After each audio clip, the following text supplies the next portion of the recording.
Hey, it's Dan, and welcome to Unified Gaming.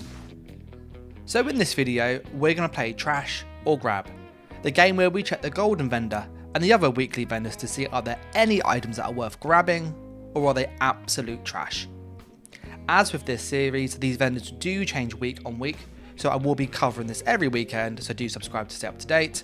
And as with this one, it is recorded on the 22nd of June 2024, so if you are watching this in the future, it will be different. This week, the golden vendor can be found in the following places: always in Cyrodiil, in the home bases, so that's Northern High Rock if you're on DC. If you are on AD, it's the Western Elsewhere Gate, and if you're on EP, it is the Southern Morrowind Gate, as shown over here. As I said, it is important to know that she does appear every weekend, so if you are watching this in the future, it will be different.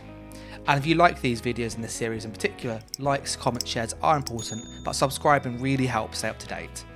And as always, a massive thank you to all the YouTube members and Patreons who get early access to videos, exclusive content depending on rank, and much more. There's details down below. As for the vendor this week, what is she selling? She has two monster pieces. She's got the Nerenith Monster Help. This is a set that when you deal damage, you have a 15% chance to summon a crystal and does damage around you. The damage is quite low. The one piece is hit and miss. In all honesty, I'd skip this. This helmet is bad. So, yeah. The only reason to get this is if you don't want to do the dungeon, but it's a base game dungeon, so yeah. The second one is Shadow End. Shadow End, when you take damage, you summon a Shadowy Clanfear for 15 seconds. The Clanfear does 1200 damage, it applies a minor maim, reduces the target's damage, and it also gives you magic recovery on the one piece. This is an okay set. If you're dueling, it used to be really good. Nowadays, it's hit and miss, so you'd mainly use this for the one piece recovery and the damage reduction here. So my sort of suggestion would be to kind of skip this. In all honesty, it's not the best. For PvP, it's awful in most cases. PvE is terrible. This is the same with this Nerenith Monster Mask 2. It's exactly the same problems. It's not consistent enough. For the jewellery this week, we have Crimson Twilight. After taking damage, you surround yourself in an 8-meter mist of blood, and after 2 seconds, you explode, doing damage around you, and you heal. It scales with your max health and is an 8-second cooldown. This used to be really OP, like a mini burst still every single time. This is still a good item to get, and this is a pickup bind, which means you have to actually farm this yourself, so you can't buy this from players. So with that in mind, if you don't have this and you want to play with the set, I would suggest buying this. It's a pretty good set. It's not the best, but it is a strong set nevertheless. Just note that it's not like meta, but it is a very good set still. You then have Darkstride. This is a set that reduces your sprint and sneak cost by 50%. This is awful. This is bind on equip, so you can trade this with other players, but this is awful. So I would avoid this. Just a quick note with Crimson, this is more for PvP, in my opinion. PvE, you don't really need this healing. You then have Ebon. Ebon is a really good tank set. It increases the max health of you and allies by 1000. It's a really good set. So if you're playing PvE, this is worth getting. If you're playing PvP, it's still not bad. An extra 1000 health, which is still useful. It's going to help all your groups, and it's a passive buff. So I would, suggest getting this. And this is bind on pickup, so you can't trade this with other players. It is essentially what you get if you find it. The last item we have is Unfathomable Darkness. This is a really fun set. When you deal damage, you call crows around you. They peck people every 3 seconds, and they do about 4,000 damage depending on build. It's a pretty good set. It used to be bugged and a scale with Hurricane, getting a % increase. So this used to be really potent. It doesn't have that anymore, but it's still a fun set. Is it the most meta? No. Is it the most, overpowered build? No, but it's quite fun, very niche, and actually if you want to play a kind of summoner build or a druid type build where you summon animals and stuff, this is quite a fun set for you. It's more viable in battlegrounds in my opinion, and for PvE, I wouldn't use this, the DPS is too low. So the golden for this week in my opinion is pretty trash, like most of it. The only things I'd consider getting would be the Crimson. It's quite a fun set. It's pretty decent. It's not like OP, but good enough. And Darkness can be a pretty okay set. The one that I would definitely buy if you don't have it already is this Ebon Ring, because it's a good tanking set and it can be helpful for trials. So I would probably spend my gold on this or AP. I'll come and get this in a little bit.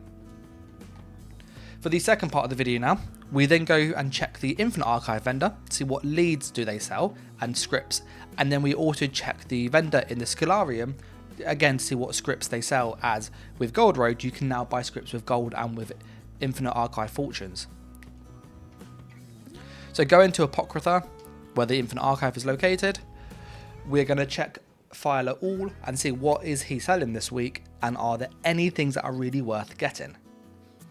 And with this series, as I said, if you do like this and you want to stay up to date with it, subscribes really help. I've noticed most of you who watch these videos aren't actually subscribed, so if you want to help out, please do so. That is really, really appreciated.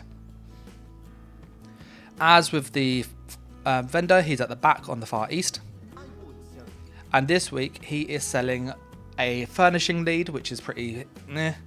He's also selling a lead for the Shapeshifters Chain Mythic. This mythic is it's fun, it's not great though, and this lead you can get easily. This is from a public dungeon, so this is one I would avoid in all honesty. It's not worth the fortunes that you'll spend to get it. You do have a collectible, which is a style page, and this ice heart shoulder actually is quite nice. So if you play as a magical warden, for example, you might want this. This is quite a fun thing. It just looks cool. Does it affect gameplay? No. Is it a waste of money? Yes, in all honesty, but it is pretty cool. So as a Magnum main, I would be tempted by this, I'm not going to lie. We then have some scripts this week. The vendor this week is selling 3 scripts. We have Defile, we have Frost Damage, and we have Anchorite's Potency. The Defile is really good. This is really, really good. If you don't have this, buy it. You will notice that these are quite cheap for me on this character, and the reason why is because I know this already. With it as script already known, it is cheaper. So that is very, very useful. This is also known on another character, so this is still cheaper still. Normally this would be like 10, 15,000. But because one of my other characters knows this, so my Necromancer and my Magical Warden know this, this is still reduced to this price. So if these are different, that's why, because you don't have them unlocked on one character yet. For me personally, I would recommend getting the Defile. This is very, very good. This is going to help on Magical Warden in particular. It's going to help on Magical Nightblade and on Magical Necromancer. Those classes have difficulty with executing people. Magical Nightblade not so much in all honesty, but the other two definitely. And this will help keep people lower because their healing is reduced. So this is one that I would definitely buy. The Frost Damage is really good on Warden. So if you're playing a Magical Warden, get this. You can make Ulfred's Contingency become a Frost skill. And I want to just show you this quickly. So with our Ulfred's Contingency, you can go with Frost Damage. You can then put on Warrior's Opportunity for an extra 2,000, and you can put on Vulnerability. What this becomes then is essentially an AoE spammable that's 8 meters radius. It doesn't show that, but it's 2,900. It's cheaper than other AoE spammables. It hits as hard as a single target spammable, and this 2,000 applies on all people around you. Plus you get the vulnerability, so it's like Thector Infection with the vulnerability, with the ice damage, so that's how I would use that skill personally. And the other one that I'd recommend using is I would go and get the Willed Soul, which is what you start with. I would either put this on a stun, I'd then go with either the Dot or the Sustain. They're both quite nice. I quite like the Dot. If you're on some classes, do consider the Mastery, that's quite a good one. And then I would then go with the Defile. What you'll get is a skill that will stun the enemy, add a dot, and defile them. This will help you with executing people, so really, really useful.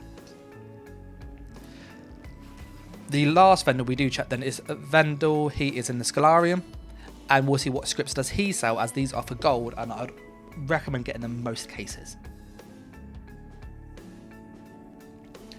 As we travel over there, I'd like to know what you think about me showing the superstar and kind of showing you how you could use that script in a skill, and I'll like give you a class suggestion.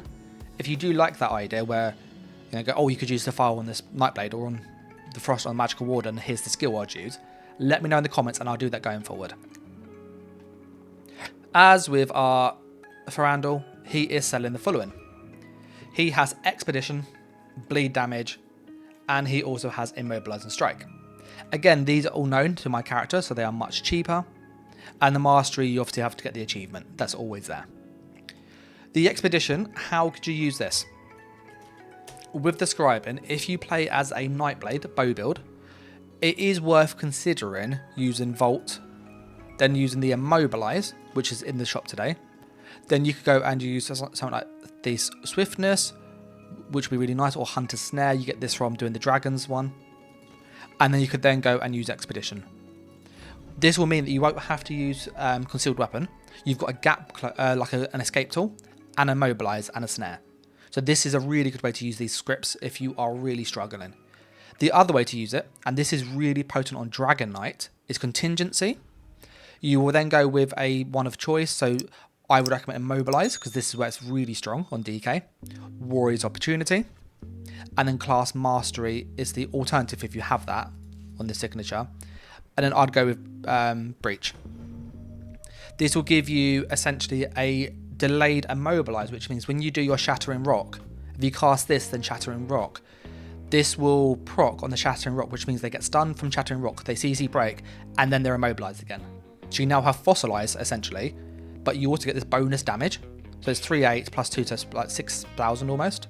So really nice. Plus Minor Breach, so it's a damage boost. It's really good. And if you did have the Class Mastery on the DK, you get weapon and spell damage based on how many enemies around you and damage reduction. So that's an alternative to consider too. As with the bleed damage in this one, I wouldn't really use it massively in all honesty. The only kind of good bleed skill that you can make, in my opinion, is the two-hander one. This can be pretty decent, or the Fighter's Guild Torchbearer. That can be pretty decent. I think the two-handed one is probably more useful because you can use something like the bleed. So let me go get the two-hander. So you can something like bleed. You can then put on like Leech and Thirst to get some damage, some healing when you do damage, or you can put on Fence's Parry to get damage reduction. So when you hit somebody, they can't hit you back, which is nice. Wayfarer's Mastery gives you the follow-up passive, which is that heavy attack passive on your next skills. So this is quite good. So this will make this hit much harder if you keep spamming it as a spammable. And then you can put on any of choice. Like Berserk's quite nice for just damage buff. But I wouldn't use this bleed massively, it's not worth it. But that is the vendors this week, guys. A bit sort of short and sweet. The golden vendor, in my opinion, is pretty trash, apart from the Ebon, that might be worth getting. And as I said, the darkness is a fun one to play with, so is Crimson, but they're not going to be OP. The scripts, however, are pretty good this week, so I would suggest getting those if you can. They are definitely worth getting. And note that this does rotate their stocks, so the Golden's every Saturday to Saturday, and the other vendors are Tuesday to Tuesday. So if you are watching this in the future, these things will be different. I am going to wrap this up here though. So I was going to say a massive thank you to all the sort of comments, support. It really means a lot. And if you haven't done so already, do subscribe to stay up to date with future content. And I'll catch you in the next stream, which is on Saturdays at 9 PM UK, or in the next video. Until then, thanks for watching, guys. Take care. And bye.